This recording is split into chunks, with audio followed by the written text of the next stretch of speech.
That was a terrible call, and you know it. Play the game properly.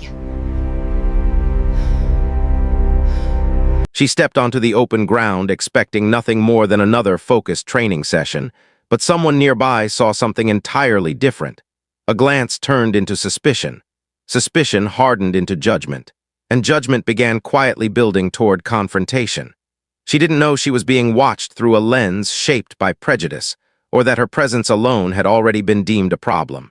In moments like these, danger doesn't announce itself. It creeps in, disguised as certainty and entitlement. What was about to unfold wasn't just uncomfortable, it was explosive. And when the truth finally surfaced, it would leave everyone questioning what they thought they saw. If stories that reveal uncomfortable truths matter to you, subscribe, because the next moment could change everything. Before that day, her life followed a rhythm built on discipline and intention. Nothing about it was dramatic on the surface, yet everything about it required endurance. Training was not something she did when convenient, it was something she organized her entire day around. Early mornings shaped by routine, long hours defined by repetition, and evenings spent recovering both physically and mentally. Progress was measured quietly through consistency rather than applause. She had learned long ago that excellence did not always announce itself, especially when it came from someone the world was quick to underestimate. As a black athlete, she understood visibility differently than most. Attention was rarely neutral. It could arrive as admiration or suspicion, sometimes both at once. She had learned to exist within that contradiction, to stay grounded even when eyes lingered too long or assumptions formed too quickly. Her body carried years of effort but also years of being read incorrectly. Strength, when worn by someone like her, was often misunderstood before it was respected. The park where she trained was not remarkable. That was part of its appeal. Open space, worn paths, familiar surroundings, a place where movement felt free, where she could focus inward rather than outward. She had trained there countless times without incident. It was public, but it felt personal, neutral ground where her presence blended into the everyday flow of joggers, parents, and passersby. On most days, she was just another person moving through space. That morning felt no different. Her routine unfolded as it always did. Warm-up, focus, momentum. The world narrowed to breath, posture, and timing. The repetition created a sense of control, a small sanctuary carved out of effort. She was fully present in her body, unaware that something else was forming beyond her awareness. The danger of moments like these is not their suddenness, but their invisibility until it is too late. Across the open space, a different narrative was taking shape. It began with a glance, brief, curious, seemingly harmless, but curiosity turned into discomfort and discomfort into interpretation. The woman watching did not know her. The woman watching did not know her, did not know her discipline, her purpose, or her history. What she saw was filtered through assumptions she had carried for years without questioning. In her mind, the athlete's movements disrupted an unspoken order. Her presence felt unfamiliar, and unfamiliarity quickly became suspicion. The athlete continued training, grounded in routine, unaware that her body had already been placed on trial. This is how bias often operates, not through evidence but through imagination. It fills in gaps with fear, with stories shaped by stereotypes rather than truth, and once that story takes hold, it becomes difficult to dislodge. The woman's attention lingered longer than necessary. She watched not to understand but to confirm what she already believed. Every movement was misread, every moment of focus interpreted as defiance. What was discipline to the athlete became provocation to the observer. The gap between reality and perception widened quietly, dangerously. For the athlete, nothing had changed yet, but her environment had. The park no longer felt as open as before, not because anything had happened, but because something was about to. She felt it instinctively, the way tension shifts before a storm breaks. The air grew heavier. Her awareness expanded beyond her body, scanning the space without fully knowing why. Years of navigating similar situations had sharpened that instinct. It was not paranoia, it was survival. She adjusted her pace not out of fear but caution. Small calculations began to form in her mind. Who was nearby, where exits were, how visible she was. These were not thoughts she wanted to have during training, yet they arrived uninvited. For black bodies, vigilance is often a background process activated even in moments meant for peace. The woman's discomfort grew into something more assertive. What she felt was not concern, it was entitlement. A belief that she had the right to question, to monitor, to intervene. That belief did not come from rules or reason, but from a social structure that had long affirmed her authority without challenge. She did not see herself as the aggressor. She saw herself as justified. This was the moment where everything could still have faded away, a moment where distance might have dissolved the tension. But bias rarely retreats on its own.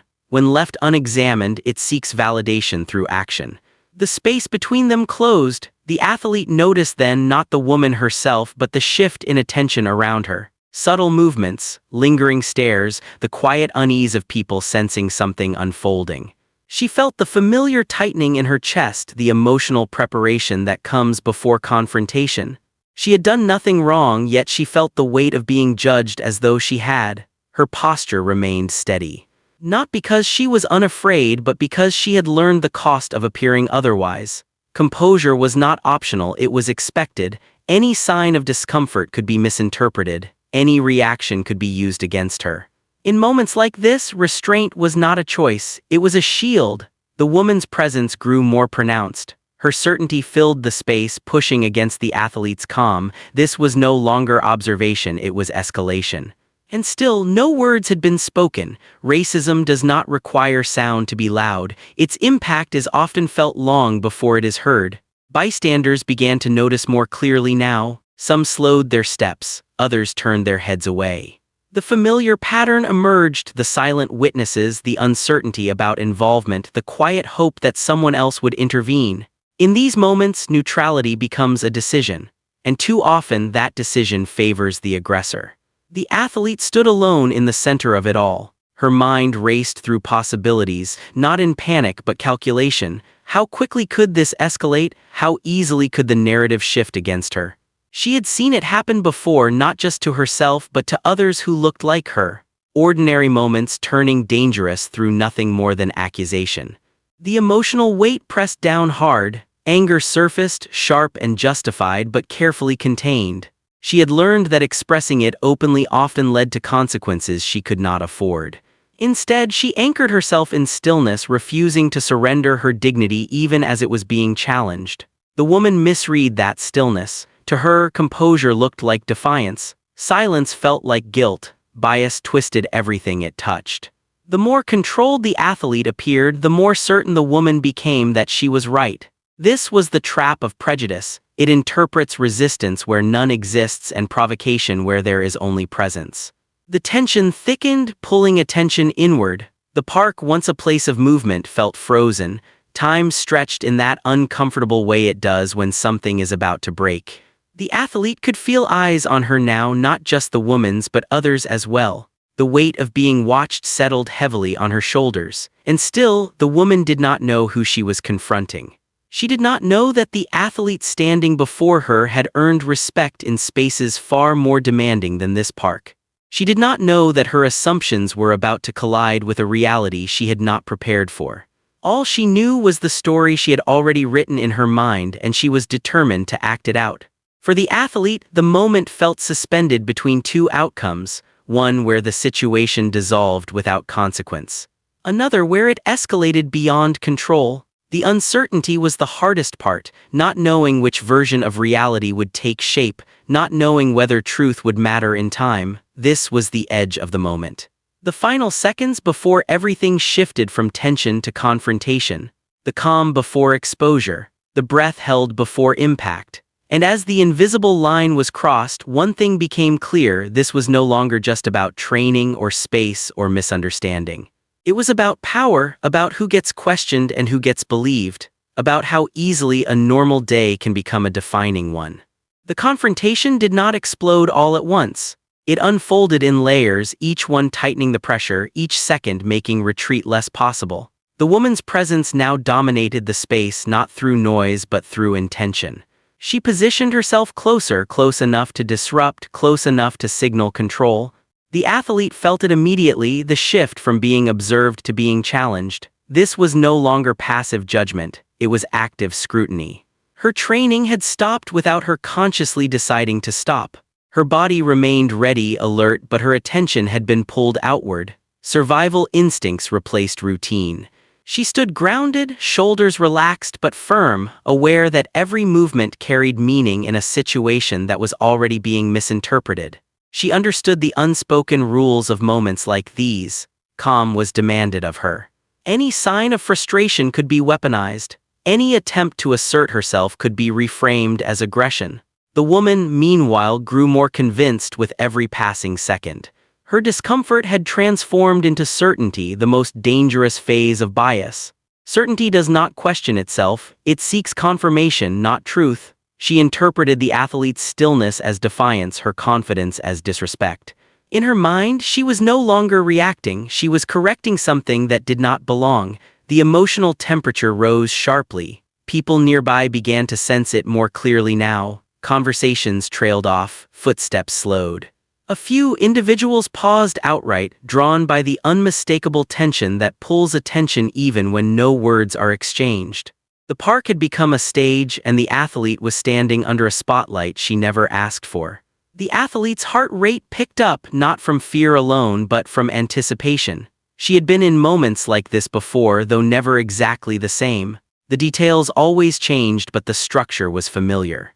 An accusation forming without cause, a sense of being boxed in by someone else's assumptions, the quiet knowledge that the burden of proving innocence would fall entirely on her. She scanned the faces around her, not looking for help but for context. Who was watching? Who might intervene? Who might believe what they were seeing without understanding it? She knew how fragile truth could be when bias had already framed the narrative. In these situations, facts often arrived too late. The woman's body language grew more assertive. She occupied space aggressively, her movements signaling authority she did not possess. She did not see herself as a participant in a conflict. She saw herself as the one in control, the one enforcing an invisible boundary. This belief was reinforced by the silence around her. Silence can feel like agreement when no one challenges it. The athlete felt a familiar mix of anger and restraint coil inside her, anger at the injustice. Restraint born from experience. She knew the cost of reacting emotionally. She had seen how quickly situations like this could escalate, how easily narratives could flip.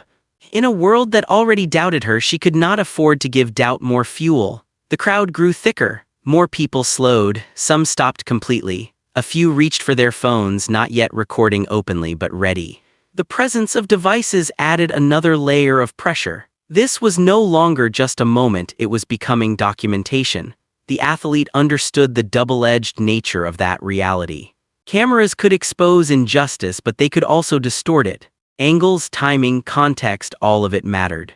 The woman did not seem concerned by the growing attention. If anything, it emboldened her. Public scrutiny felt like validation. In her mind, witnesses strengthened her position rather than questioned it. She stood taller, more certain, convinced that she was on the right side of whatever story was unfolding. The athlete felt the weight of expectation settle on her shoulders, the expectation to explain herself, to justify her presence, to prove she belonged. These expectations were never placed on others moving through the same space. They were reserved for her alone. That realization stung, even though it was not new. Her mind raced through possibilities. Should she leave? Would leaving be seen as guilt? Should she stay? Would staying invite further escalation? Every option carried risk. This was the cruel calculus of moments shaped by prejudice. There is rarely a choice that leads cleanly to safety. The tension drew tighter, coiling around the space like a wire pulled too far. The athlete felt exposed, stripped of the anonymity she had taken for granted only minutes earlier. Her identity, though still unknown in name, had become the subject of scrutiny. She was no longer just a person training, she was an object of suspicion. The woman's actions grew more pointed. Her presence cut off pathways, limited movement, narrowed options. This was no longer about observation or concern, it was about control. About asserting dominance in a situation where none was warranted. The imbalance of power was palpable even without formal authority. Bystanders exchanged glances. Some recognized the injustice unfolding but hesitated, unsure of their role. Others watched with detached curiosity, treating the moment as entertainment rather than intervention. The athlete felt the isolation sharpen.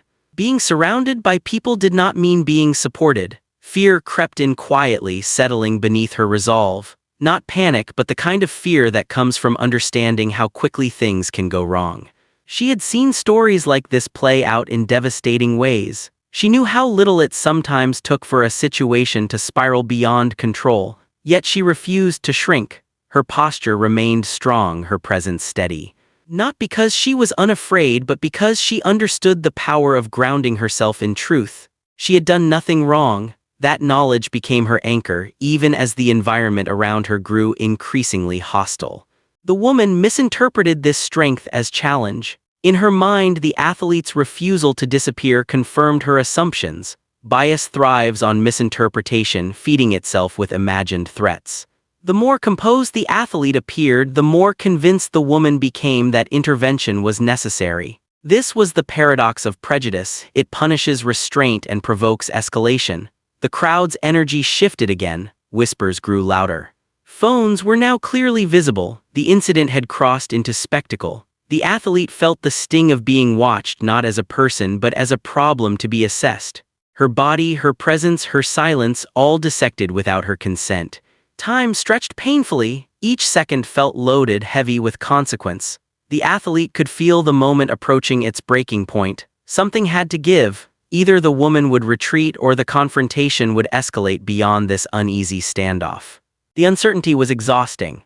And still, the woman remained unaware of one critical truth. She did not know who this athlete was. She did not know the weight of the name attached to the body she was challenging.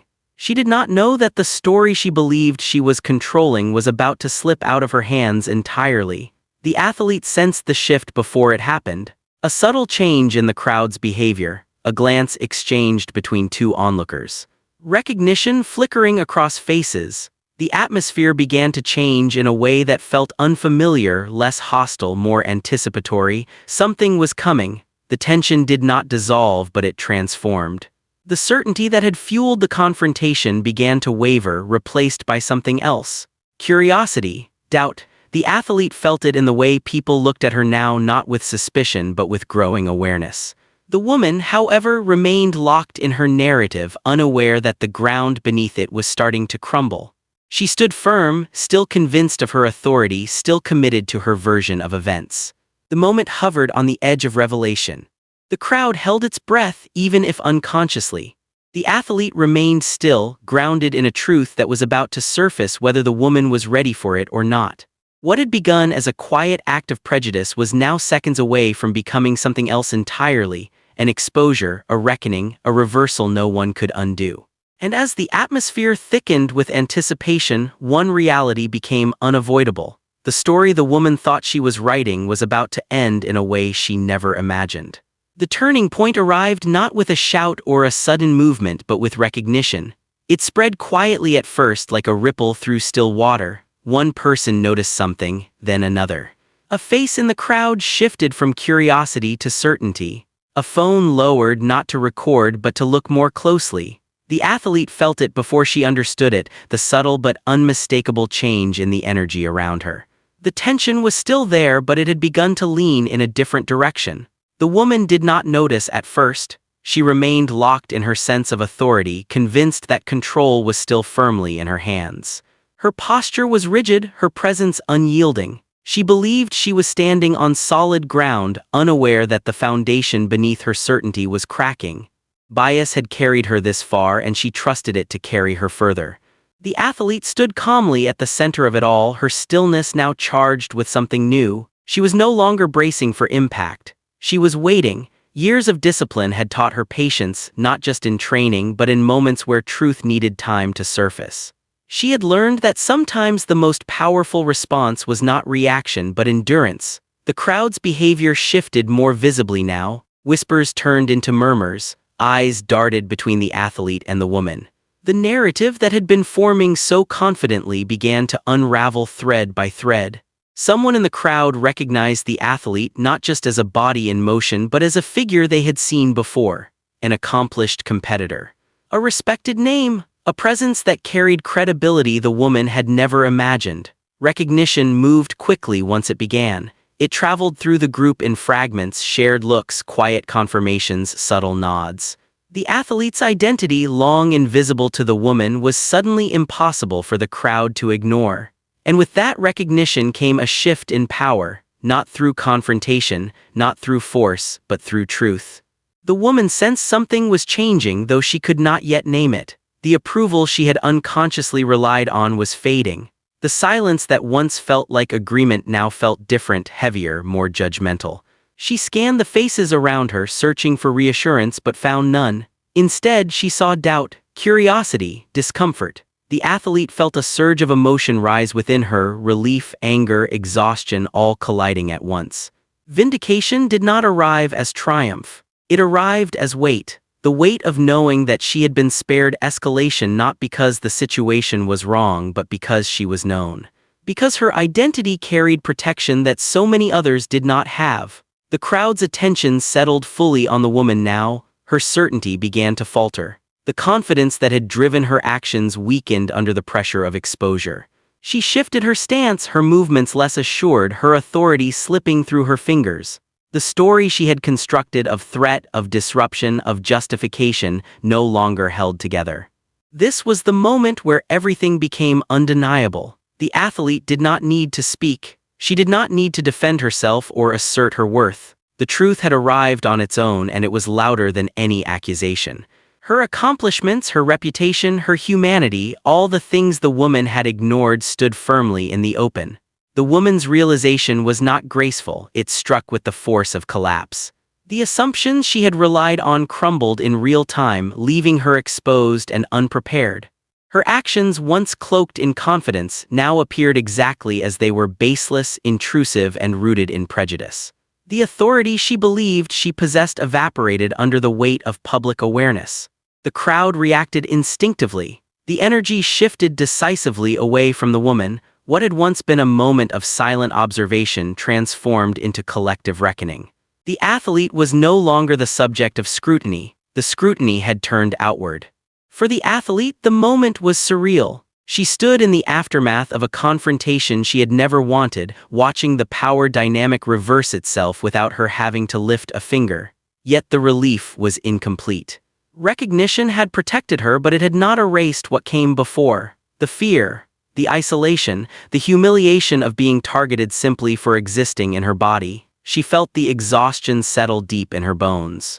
This was not victory, it was survival. The woman, now fully aware of who stood before her, struggled to reconcile reality with her earlier certainty. There was no justification left to cling to, no narrative that could soften what had happened.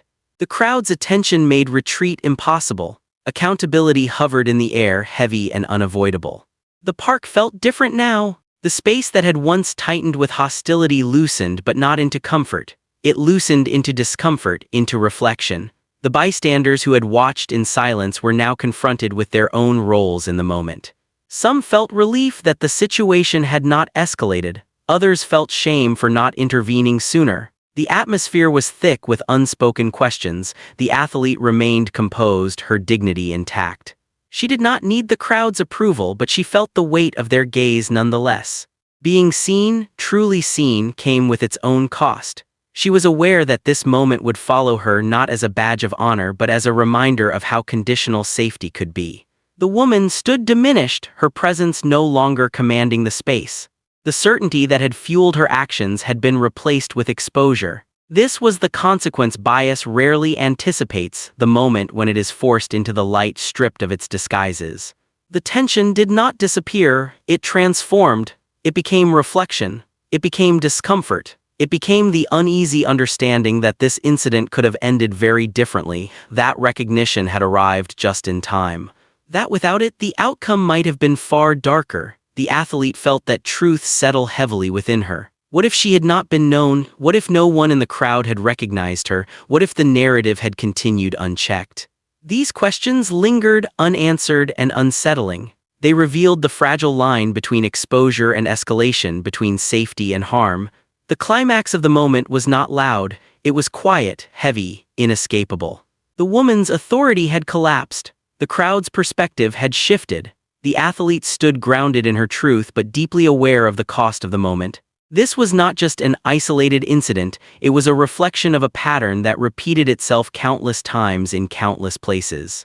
As the crowd slowly began to disperse, the weight of what had happened remained. The athlete knew this moment would not end when she left the park. It would travel with her, shaping how she moved through the world, reinforcing lessons she had learned long before this day. Lessons about vigilance, about resilience, about the unfair burden of composure placed on people like her. The confrontation had reached its peak not through force but through exposure. Bias had met reality and reality had not been kind. Yet even in that exposure, one truth stood out starkly. Justice had arrived not because the system worked, but because circumstances aligned just enough to prevent disaster. That realization was as sobering as it was revealing. As the athlete prepared to leave the space behind, one final tension lingered in the air, a question that refused to settle. If recognition had not arrived, if witnesses had not paused, if truth had not surfaced when it did, would this moment have ended in exposure or in tragedy? That unanswered question followed her as she walked away, heavy and unresolved, carrying the story forward toward its final reckoning. The moment did not end with applause or confrontation. It ended quietly, the way many moments shaped by injustice do. People began to drift away, returning to their routines as if the space had not just held something heavy and revealing. The park slowly reclaimed its normal rhythm, but the atmosphere was no longer the same. What had happened could not be unseen, even if it was left unspoken. The athlete gathered her things with steady hands. Her body felt tired in a way that training never caused. This exhaustion came from holding herself together under scrutiny, from absorbing the weight of assumptions she never invited.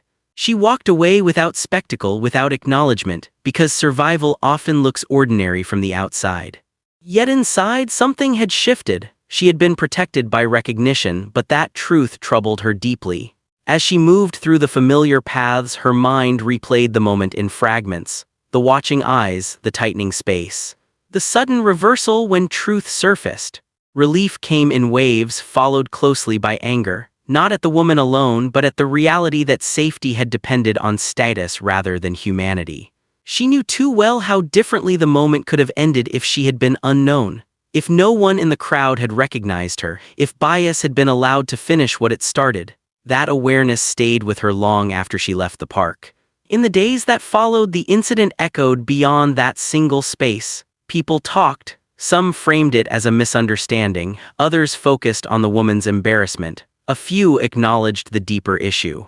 But most moved on quickly, comforted by the idea that nothing truly terrible had happened. For the athlete, that reaction was familiar and deeply unsettling, because something terrible had happened. It just hadn't reached its most dangerous conclusion. She returned to training because that was what she had always done. Discipline had taught her how to keep moving even when the world felt hostile. But the experience altered how she occupied space. She became more alert, more aware of how quickly neutrality could turn into threat. This was not fear, it was adaptation. A skill learned through repetition, passed down through experience rather than instruction. Her resilience was praised by some, admired as strength, but resilience was never the goal. Safety was, dignity was, the right to exist without suspicion was. She understood now more clearly than ever that moments like these were not exceptions. They were symptoms. They revealed how deeply bias was woven into everyday interactions, how easily authority could be claimed without justification, how silence often protected the wrong person. The woman's actions were not born in isolation. They were enabled by a system that had taught her she had the right to question, to monitor, to intervene. The woman, too, was changed by the moment, though how deeply remained uncertain.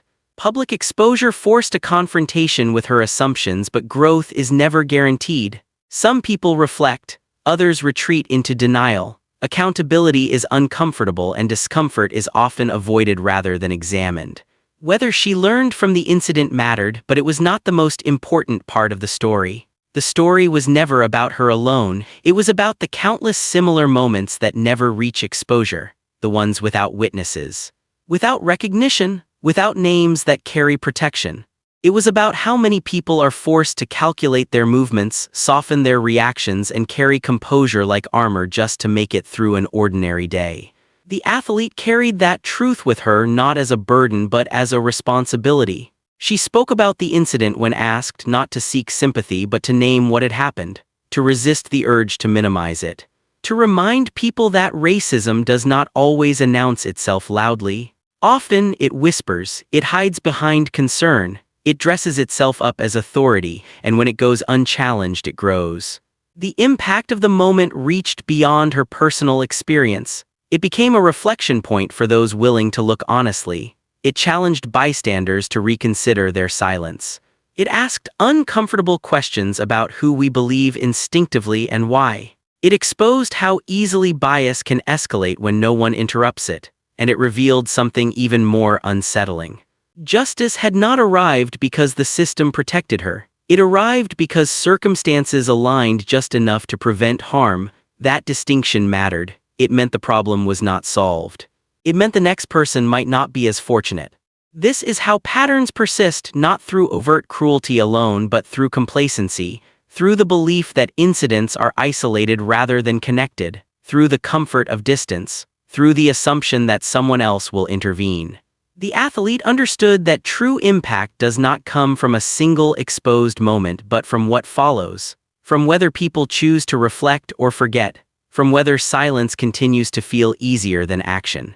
Her story was not extraordinary because of who she was. It was extraordinary because it ended without tragedy. And that realization is the most sobering part of all, because how many stories like hers do not end this way? How many moments of quiet prejudice spiral into irreversible harm? How many people are denied the protection of recognition, witnesses, or timely truth? These are not abstract questions, they are real. They play out every day in parks, on streets, in stores, in classrooms. They unfold in seconds, shaped by assumptions that go unchecked and power that is rarely questioned. The responsibility does not belong only to those targeted. It belongs to those who watch, to those who hesitate, to those who feel discomfort and choose silence anyway. It belongs to anyone close enough to intervene but unsure whether it is their place. Because neutrality in moments like these is not neutral. The athlete moved forward with her life, but she did not leave the lesson behind. She carried it as both warning and resolve, a reminder that dignity should never be conditional, that humanity should never require proof, and that recognition should not be the difference between safety and harm. Her story asks something of everyone who hears it, not outrage alone, not sympathy that fades with time, but awareness. Courage, accountability. The next time you witness a moment like this, and you will, what will you do? Will you wait for recognition to arrive? Will you assume someone else will step in? Or will you choose to interrupt the pattern before it escalates? Because the truth is this, the ending of the next story may depend on who decides not to look away. And the most important question is no longer what happened to her, but what happens next time when it's someone else standing in that space, hoping the world sees them as human before it's too late.